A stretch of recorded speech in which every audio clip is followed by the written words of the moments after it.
4 days. It had been 4 entire days. 4 days since Nina was turned into a gargoyle, and I had done nothing to rescue her. It wasn't for a lack of trying on my part. I'd been through the grimoire multiple times. I'd called the local coven and asked for ideas.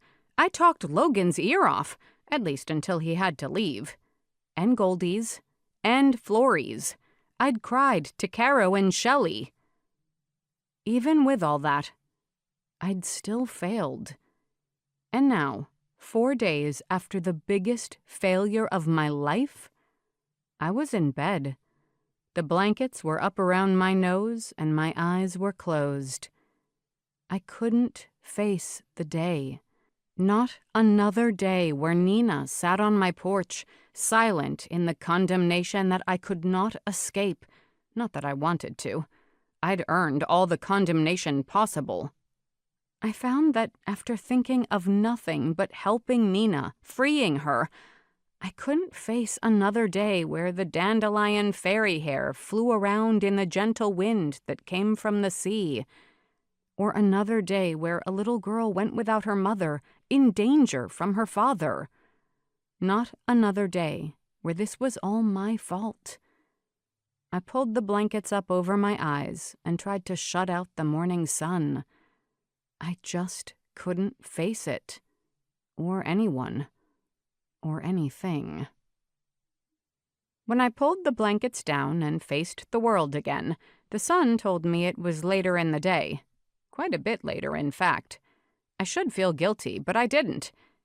And I did. Ignoring all of how I felt, I got into the shower. It had been a while since I'd had one. A day? 2 days? There had never been a time when I felt like this. Even losing my late husband hadn't been this bad, because the crash that killed him wasn't anyone's fault. It had happened. I'd been angry at the unfairness of it all, but not blaming myself. This was different. Nina was stuck in a stone prison on my porch, doomed to see Kira's dandelions float in front of her until I fixed this, until I released her from the hex. It still made no sense. I'd released the hex. Or something.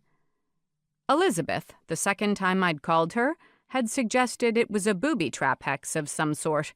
A hex within a hex, constructed to make the victim think they were fine, and then hit them when they were unsuspecting. Given what I'd seen of Rockledge Davenport, this was right up his alley. Mean, sneaky, and guaranteed to cause maximum harm. I hated him.